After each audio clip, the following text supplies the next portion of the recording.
जय हिंद दोस्तों, स्वागत है आपका हमारे यूट्यूब चैनल चंद्रहास ज्ञान सर्विसेज में। दोस्तों, हम लोग पढ़ रहे थे 7th क्लास के एनसीईआरटी ज्योग्राफी के बारे में, जिसमें 7th चैप्टर तक पढ़ चुके थे दोस्तों। और आज हम लोग को 8th चैप्टर के बारे में पढ़ना है, ठीक है। तो आइए देखते हैं 8th चैप्टर क्या है। बोल रहा है मानव पर्यावरण अन्योन क्रिया। मानव पर्यावरण में जो अन्योन क्रिया है उष्णकटिबंधीय एवं उपोष्ण प्रदेश के बारे में हम लोगों को इसमें अध्ययन करना है, ठीक है। तो आइए देखते हैं।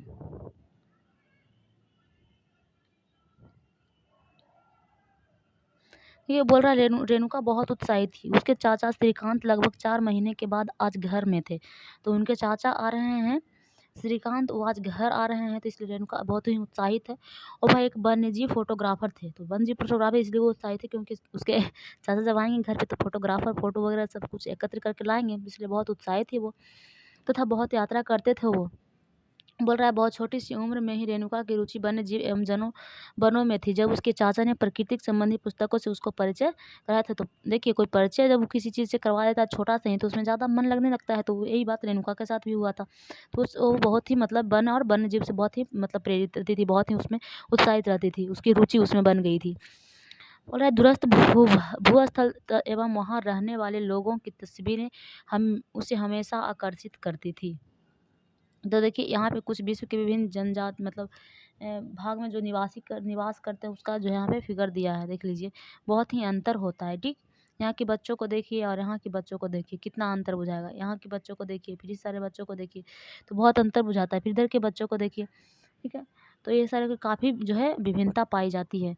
बोल रहा है रेणुका इस तस्वीर में कुछ भी तुम विशेष विश्व के विभिन्न भागों के लोगों को देख सकते हो। तो उसके चाचा जी बोले कि इस फिगर को तुम देखो और विश्व में जितने भी मतलब विभिन्न भाग में लोग कैसे कैसे रहते हैं उसको तुम इस तस्वीर में जो है देख सकती हो।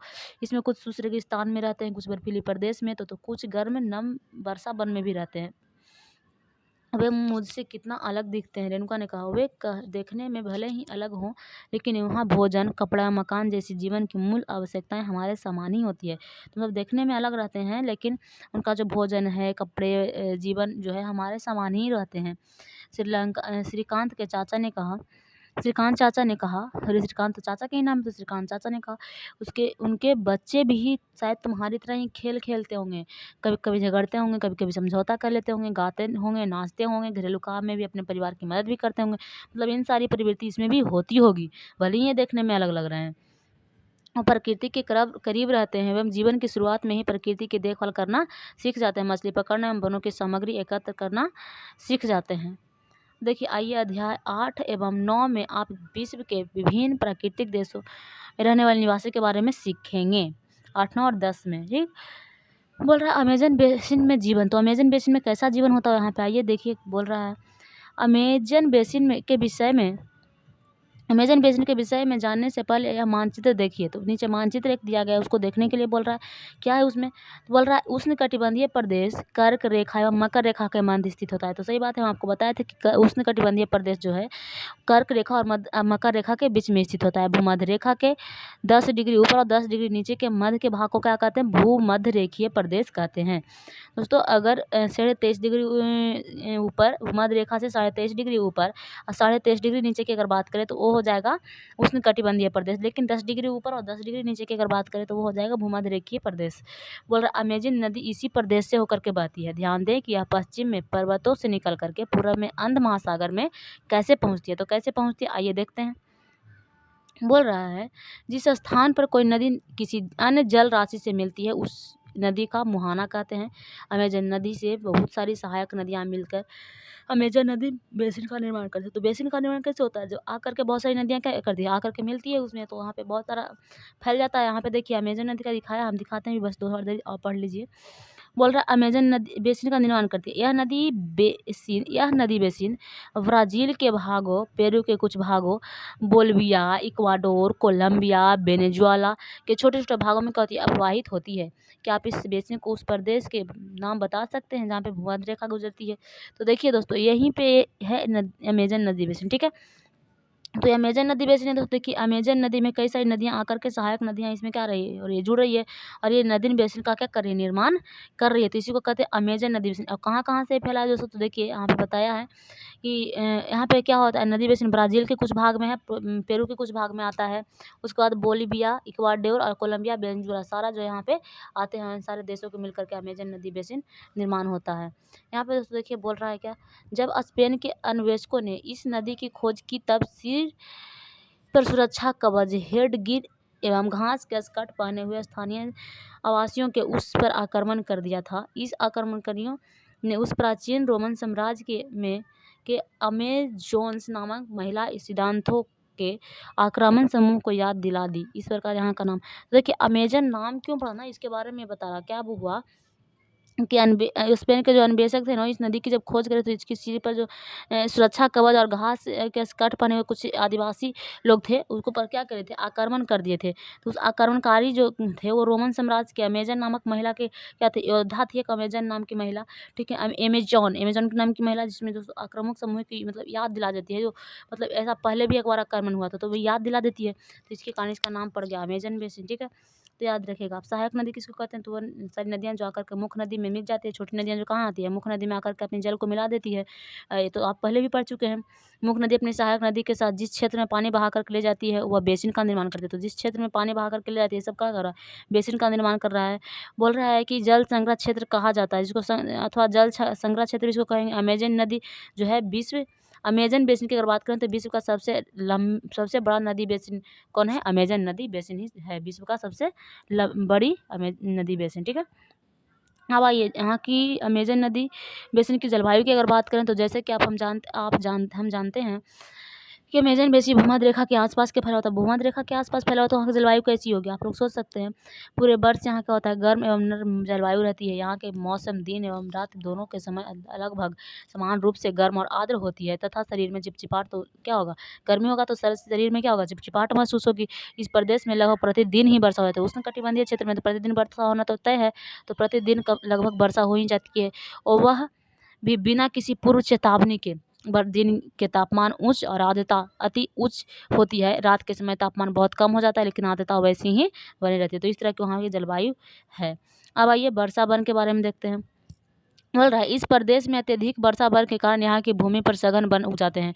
तो वहाँ की ही बात करें दोस्तों, वहाँ किस तरह के वन पाए जाते हैं वहाँ पे अमेजन नदी बेसिन में, उसके बारे में ही हम बोल रहा है। तो वहाँ पे दोस्तों क्या होगा, वर्षा वन ही तो पाया जाएगा क्योंकि वहाँ पे एनी टाइम प्रतिदिन वर्षा हो जा रहा है, तो वर्षा वन ही पाया जाएगा। बोल रहा वन इतने सघन होते हैं कि पत्तियों तथा शाखाओं के छत सी बन जाती है और सूर्य की किरण जो है प्रकाश धरातल तक नहीं पहुँच पाती है, भूमि तक नहीं पहुँच पाती है। यहाँ की भूमि प्रकाश रहित एवं नम बन जाती है। केवल यही वनस्पति पनप सकती है। यहाँ केवल वही वनस्पति पनप सकती है जिसमें छाया की बढ़ने की प्रवृत्ति हो। परजीवी पौधे के रूप में यहाँ आर्किड, ठीक है, आर्किड और ब्रोमीलाइड पैदा होते हैं। तो ये परजीवी पौधा वहाँ पे दो होता है, आर्किड और ब्रोमीलाइड, याद रखिएगा। वहाँ पे वर्षा वन में प्राणी जाति की प्रचुरता होती है। तो प्राणी कौन कौन से पाए जाते हैं दोस्तों, पक्षी होता है टुक्कन पक्षी, तो ये देखिए टुक्कन पक्षी है, यह भी वहाँ पर पाया जाता है टुक्कन पक्षी। वहाँ पे दोस्तों टुक्कन, उसके बाद गुंजन, टुक्कन और गुंजन पक्षी पाया था। कोई पूछे टुक्कन पक्षी जो है कहाँ पे पाया जाता है, तो उष्णकटिबंधीय भूमध्य सागरीय बेसिन में, ठीक है, भूमध्य सागरीय क्षेत्र में। और वहाँ पे कौन सा बेसिन, अमेजन नदी बेसिन, ठीक है। अमेजन नदी बेसिन में पाया जाता है टुक्कन पक्षी और गुंजन पक्षी।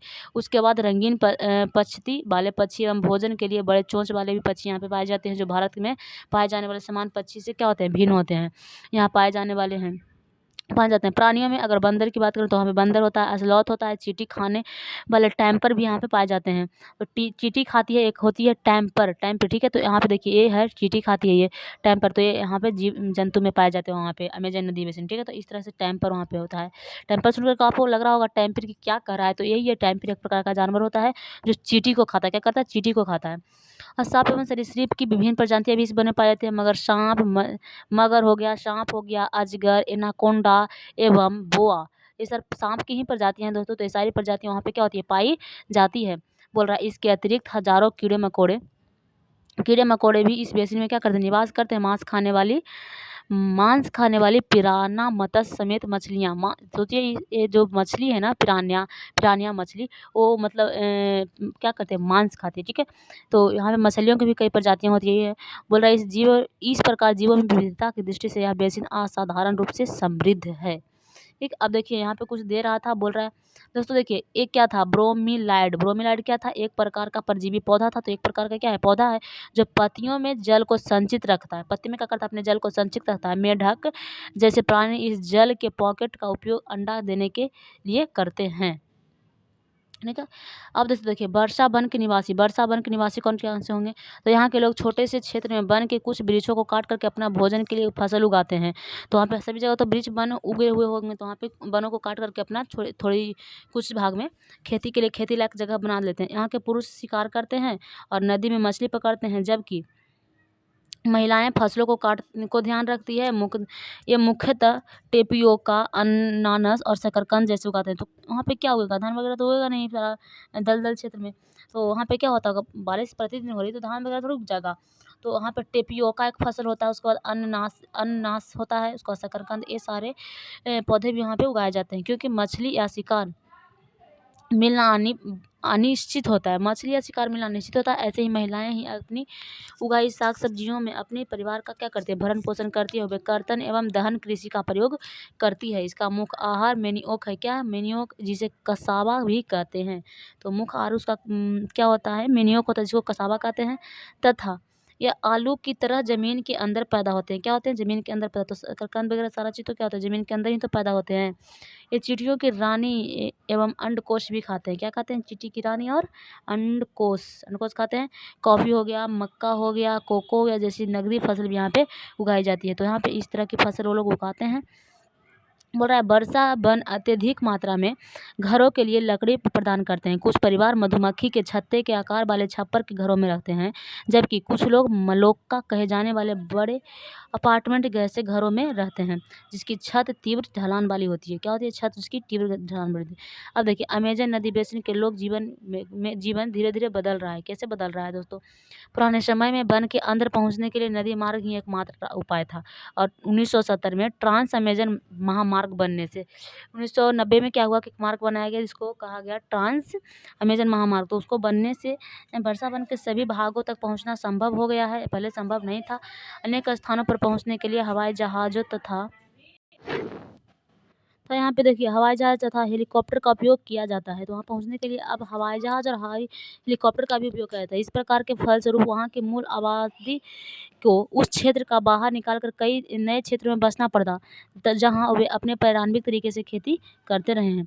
विकास की गतिविधियों के कारण जैविक विविधता वाले वर्षा वन धीरे धीरे नष्ट हो रहे हैं। ऐसा अनुमान है कि प्रतिवर्ष अमेजन बेसिन के वर्षा वन का कुछ भाग क्या हो रहा है, लुप्त होता जा रहा है।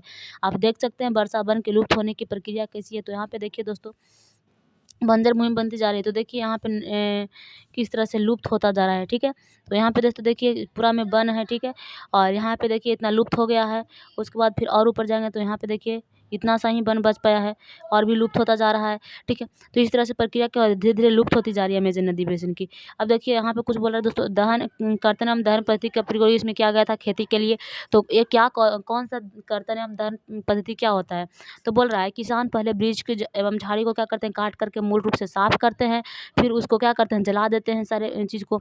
उसके बाद फिर वहाँ पे पोषक तत्व मिट्टी को मिल जाते हैं, तो जलाते हैं तो क्या उस राख से क्या होता है, मिट्टी को पोषक तत्व मिल जाता है, और इस साफ भूमि पर कुछ वर्षों तक फसल पैदा हो जाती है। जमीन के इस टुकड़े के बार बार प्रयोग से मिट्टी के पोषक तत्व का अभाव हो जाता है, इसलिए इस टुकड़े को छोड़ दिया जाता है। फिर बाद में दूसरे स्थान पर जो है पुनः इसी प्रक्रिया को अपनाया जाता है। भूमि को काटेगा, फिर वहाँ पे उसको जलाएगा, फिर पोषण तत्व प्राप्त होगा, फिर उसको मतलब कृषि करेगा, फिर उसका भी पोषण खत्म हो जाएगा, तो वहाँ पे से हट करके फिर दूसरी और जगह पर जाएगा।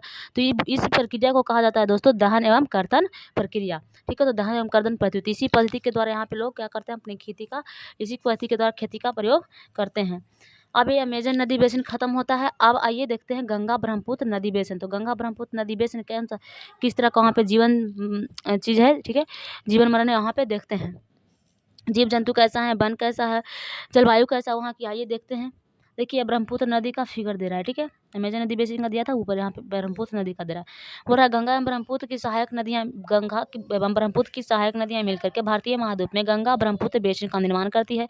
यह बेसिन उपोष्ण में 10 डिग्री उत्तर से 30 डिग्री उत्तराक्षांश के मध्य स्थित होती है। उसको उपोष्ण क्यों कहेंगे दोस्तों? तो उस उष्ण तो होगा ही, क्योंकि 23.5 डिग्री तक उष्ण कटिबंधीय है और ऊपर से 30.5 तक चल गया तो शीतोष्ण में भी चल गया, तो इसको उपोष्ण कह देंगे। ठीक है, क्या होगा? उपोष्ण कह देंगे, ना तो उष्ण ना तो शीतोष्ण, उपोष्ण सीधे कह देंगे। ठीक है, बोल रहा है घाघरा, सोन, चंबल, गंडक, कोसी जैसी गंगा की सहायक नदी है एवं सहायक नदियाँ एवं ब्रह्मपुत्र की सहायक नदियाँ इसमें क्या होती है? अपवाहित होती है। एटलस की सहायता से ब्रह्मपुत्र की कुछ सहायक नदी के नाम पूछ रहा है, तो उसको बताइए। बोल रहा है गंगा एवं ब्रह्मपुत्र के मैदान, पर्वत एवं हिमालय के गिरिपाद तथा सुंदरबन डेल्टा इससे नदी के प्रमुख विशेषताएं हैं। मैदानी क्षेत्र में अनेक चाप झील पाई जाती है। तो दोस्तों देखिए, चाप झील किसको कहते हैं? हम आपको पिछले अध्याय में बताए थे चाप झील किसको कहते हैं। जब नदी विसर्प की ओर से बहती है, विसर्प लूप यहाँ पे कटा होने के कारण ये दोनों मिल जाती है आपस में, तो ये क्या होता है? चाप झील इधर अलग हो जाता है, इसको क्या कहते हैं? चाप झील कहते हैं, जब अलग हो जाता है तो ये सब चीज़ हम आपको पढ़ा चुके हैं। बोल रहे हैं यहाँ पे क्या होता है? चाप झील पाई जाती है। यहाँ की जलवायु बहुत ही मानसून होती है और मानसून में मध्य सितंबर के बीच वर्षा होती है और ग्रीष्म एवं शीत ऋतु में ठंड होती है। ठीक है, तो इस तरह की चीज़ें हैं। मानचित्र में देखने के लिए बोल रहा है गंगा ब्रह्मपुत्र बेसिन। ऊपर कुछ नहीं था ना, छुटा नहीं ना है हम लोगों को। देखिए मानचित्र में देखते हैं गंगा ब्रह्मपुत्र बेसिन, तो यहाँ पे देखिए ये गंगा नदी बहता है हम लोगों का बिहार, यूपी वगैरह होते हुए इधर से ब्रह्मपुत्र नदी आकर के यहाँ पे मिलती है। ठीक है, और इधर से गंगा नदी है, इसकी सारी सहायक नदियाँ। तो यहाँ पे दोस्तों इतना दूर में क्या होता है? गंगा और ब्रह्मपुत्र नदी बेसिन का निर्माण होता है। ठीक है, अब आगे देखिए, बोल रहा है बेसिन क्षेत्र के विभिन्न प्रकार की स्थलाकृति होती है। जनसंख्या के वितरण में पर्यावरण की प्रमुख भूमिका होती है। तीव्र ढाल वाले पर्वतीय क्षेत्र बेसिन बसने के लिए प्रतिकूल है, मतलब तीव्र ढाल वाला पर्वतीय क्षेत्र में बस नहीं सकते, प्रतिकूल है वहाँ बसने के लिए। अतः गंगा ब्रह्मपुत्र बेसिन के पर्वतीय क्षेत्र में कम लोग रहते हैं और मानव प्रवास के लिए मैदानी क्षेत्र सबसे उपयुक्त होता है। मैदानी क्षेत्र में सबसे अधिक जनसंख्या होती है। ठीक है, तो यहाँ जनसंख्या घनत्व सबसे अधिक होता है मैदानी क्षेत्र में, क्योंकि यहाँ की मिट्टी उपजाऊ होती है, कृषि के योग्य होती है। ठीक है, जिस स्थान पर फसल उगाने के लिए समतल भूमि उपलब्ध है वहाँ के लोग का मुख्य व्यवसाय कृषि है। धान यहाँ का मुख्य फसल है। चूँकि धान की खेती के लिए पर्याप्त जल की आवश्यकता होती है, यह उस क्षेत्र में उगाया जाता है जहाँ अधिक वर्षा होती है। यहाँ उगाई जाने वाली अन्य फसलें जैसे गेहूँ हो गया, मक्का, ज्वार, चना, बाजरा, ये सारे चीज़ जो यहाँ पे उगाए जाते हैं। बोल रहा है गन्ना एवं जूट जैसी नकदी फसल भी यहाँ पे होती है। और मैदान के कुछ क्षेत्रों में केला के बागान भी देखे जाते हैं, तो मतलब केला का बागान भी होता है। पश्चिम बंगाल में और असम में देखें तो चाय के बागान भी मिलते हैं। बिहार और असम के कुछ भाग में देखें तो सील्ड के कीड़ों का भी जो है संवर्धन किया जाता है, सील्ड का उत्पादन भी किया जाता है। मंद ढालने की वाली पर्वतों और पहाड़ियों पर बेदिकाओं से फसल उग जाती है। तो बेदिका दोस्तों एक प्रकार का होता है, बेदिका से भी फसल उगाया जाता है। ठीक है, तो बेदिका हम बताएंगे आपको, अभी पढ़ना है हम लोगों को। वहाँ पे पर्वतीय क्षेत्र में, ढलान वाले क्षेत्र में, वहाँ से बेदिका से के द्वारा बेदिका के माध्यम से खेती किया जाता है। और यहाँ पर इस तरह से बना दिया जाता है, मान लीजिए कि ढलान स्थान है तो वहाँ पे ऐसे कर करके जल रोकने के लिए वहाँ पे वेदिका बना दी जाती है और उसमें जो है खेती की जाती है। तो वो वेदिका के माध्यम से भी यहाँ पे खेतियाँ होती है, कृषि होती है। बोल रहा है जनसंख्या घनत्व क्या होता है? जनसंख्या घनत्व का अर्थ एक वर्ग किलोमीटर क्षेत्र में रहने वाले लोगों की संख्या होता है।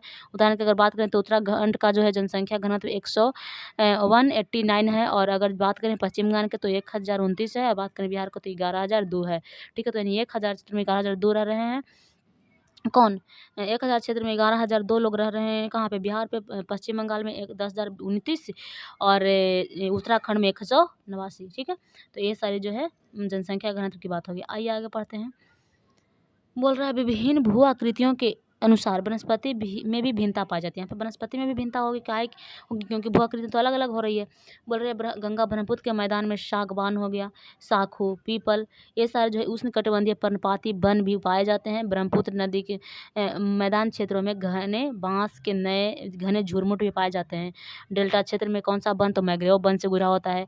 उत्तराखंड हो गया, सिक्किम हो गया, अरुणाचल प्रदेश की ठंडी जलवायु एवं तीव्र ढाल वाले जो है भाग होते हैं, वहाँ पे चीड़ हो गया, देवदार हो गया, फर हो गया, ये सब शंकुधारी वृक्ष उगाए जाते हैं। तो यहाँ पे देखिए दोस्तों धान की कृषि हो रही है। देखिए धान की कृषि यहाँ पे असम में जो चाय का बागान है, तो उसको चाय यहाँ पे लोग चाय के बागान से चाय को उसको वहाँ पे निकाल रहे हैं। ठीक है, यहाँ पे देखिए वेदिका के बारे में कुछ दिया है। यहाँ पे देखिए वेदिकाओं का निर्माण खड़ी ढाल पर समतल सतह बना करके कृषि के लिए होता है। ढलान के लिए इसलिए हटाया जाता है कि जल का प्रवाह तीव्रता से न हो। तो जल यहाँ पे तीव्रता से ऊपर से आ रहा होता है और बीच बीच में दोस्तों जल को रोकने के लिए कुछ वेदिका बना दी जाती है इस तरह से। तो वहाँ पे जल रुकता जाता है, धीरे धीरे जल आता है, ठीक है। और यहाँ पे कुछ कुछ जल क्या होता है, रुक जाता है। तो यही है वेदिका की, देख लीजिए आप, यही वेदिका इस तरह से है, ठीक है। इसको आप देख लीजिए ध्यान से। अब दोस्तों देखिए आगे बढ़ते हैं। यहाँ पे बोल रहा है बेसिन के विविध प्रकार के जल वन्य जीव पाए जाते हैं, जिसमें हाथी, बाघ, हिरण एवं बंदर आदि समान रूप से यहाँ पे मिलते हैं। बोल रहा है एक सिंग वाला गेंडा ब्रह्मपुत्र नदी के मैदान में पाए जाते हैं। डेल्टा क्षेत्र में बंगाल टाइगर, मगर, घड़ियाल आदि पाए जाते हैं। नदी के साफ जल, झील एवं बंगाल की खाड़ी में प्रचुर मात्रा में जलीय जीव पाए जाते हैं। जैसे रेहू हो गया, केतला, हिल्सा, ये सब मछली यहाँ पे लोकप्रिय होते हैं। रेहू, तो रेहू का नाम आप लोग सुने होंगे, खाए भी होंगे। रेहू, केतला, हिल्सा, ये सब जो है यहाँ पे प्रसिद्ध मछलियाँ होती है, लोकप्रिय। बोल रहा है मछली चावल जो है यहाँ पे जो लोग रहते हैं ना, उसका फेवरेट भोजन क्या है, उसका लोकप्रिय आहार क्या है, तो उसका बोलिए मछली चावल। गंगा नदी के बेसिन के लोगों को जो है, गंगा ब्रह्मपुत्र बेसिन के लोगों को मछली चावल ही जो है वहाँ के प्रमुख आहार है। ये देखिए एक सिंग वाला गेंडा है, यहाँ पे देखिए ये मगर है, ठीक है। तो ये सब यहाँ पे पाए जाने वाले जानवर हैं। अब दोस्तों देखिए जीविका का साधन यहाँ पे क्या है, इधर थोड़ा सा पहले देख लेते हैं। गंगा ब्रह्मपुत्र नदी के अलावन जल में एक प्रकार के डॉल्फिन पाई जाती है। कौन सा डॉल्फिन है, तो उसको स्थानीय भाषा में सुसु कहते हैं। क्या कहते हैं, सुसु, जिसको आंधी डॉल्फिन भी कहा जाता है। क्या कहा जाता है, आंधी डॉल्फिन भी कहा जाता है। सुसु की उपस्थिति में जल की शुद्धता का पता लगता है, मतलब शुद्ध उपस्थित है तो वहाँ पर जल कितना शुद्ध है इसका पता चलता है, क्योंकि शुद्ध जल में ही दोस्तों सुसु निवास करता है। बोल रहा है कि रसायन की अत्यधिक मात्रा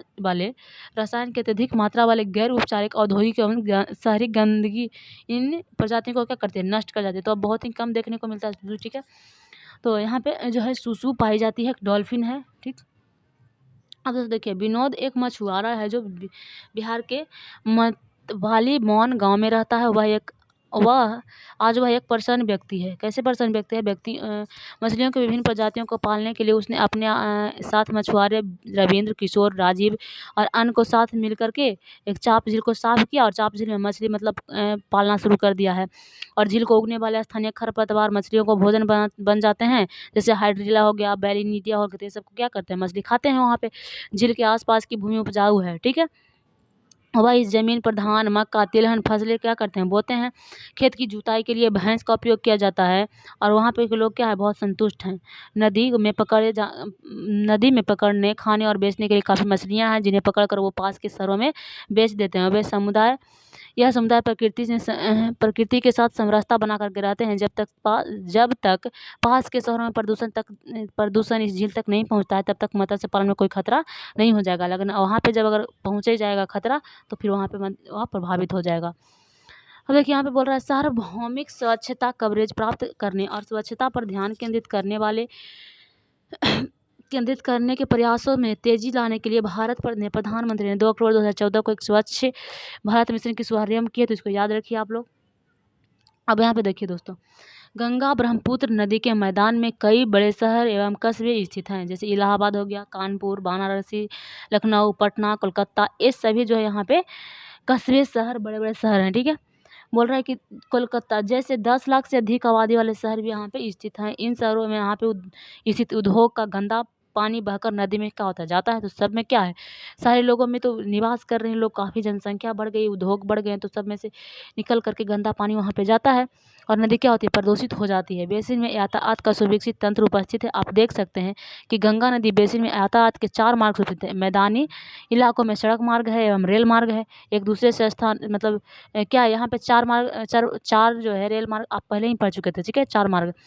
तो स्थल भाग में देखें तो सड़क मार्ग हो जाएगा, रेल मार्ग हो जाएगा, उसके बाद जल मार्ग भी है ही। नदी के तटीय क्षेत्र में जल यातायात प्रभावित माध्यम से कोलकाता के हुगली नदी पर स्थित एक महत्वपूर्ण पतन है। मैदानी क्षेत्र में कई हवाई पतन भी जो यहाँ पे स्थित हैं। अब दोस्तों यहाँ पे दे रहा है कि गंगा नदी के संरक्षण के लिए नमामि गंगा कार्यक्रम एक शुरू किया गया है, गंगा नदी को साफ करने के लिए। तो इसको भी आप याद रखिए, ऊपर हम पढ़ चुके हैं। अब आइए यहाँ पे देखते हैं। बोल रहा है पर्यटन इस बेसिन की सबसे महत्वपूर्ण क्रिया रही है। आगरा के यमुना नदी के किनारे स्थित ताजमहल जो है, इलाहाबाद में गंगा एवं यमुना की नदी के संगम पर उत्तर प्रदेश में बिहार के बौद्ध राजपूत लखनऊ का इमामबाड़ा और असम के काजीरंगा एवं मानस वन्यजीव अभयारण्य तथा अरुणाचल प्रदेश के विशिष्ट जनजातीय संस्कृति कई दर्शनीय स्थल यहाँ पे रहे हैं। तो गंगा नदी बेसिन के दर्शनीय स्थल ये सब रहे हैं। कौन कौन हो गया, तो यहाँ पे देखिए ताजमहल हो गया इलाहाबाद में, और यहाँ पे उत्तर प्रदेश में क्या है, बौद्ध स्तूप है। इमामबाड़ा लखनऊ में हो गया, असम में काजीरंगा और मानस वन्यजीव अभयारण्य जो है सब दर्शनीय हैं। तो आज के लिए बस इतना ही दोस्तों, ये चैप्टर बस इतना ही था, खत्म हो गया। क्वेश्चन आप लोगों से बन जाएगा। और अब हम लोगों को बस एक चैप्टर से बच गया है, 9th चैप्टर। तो मिलते हैं फिर कल। हम लोगों को 7th क्लास का जो एंड हो जाएगा, उसके बाद हम लोग 8th क्लास में प्रवेश करेंगे, ठीक है। तो जय हिंद दोस्तों, आज के लिए बस इतना ही।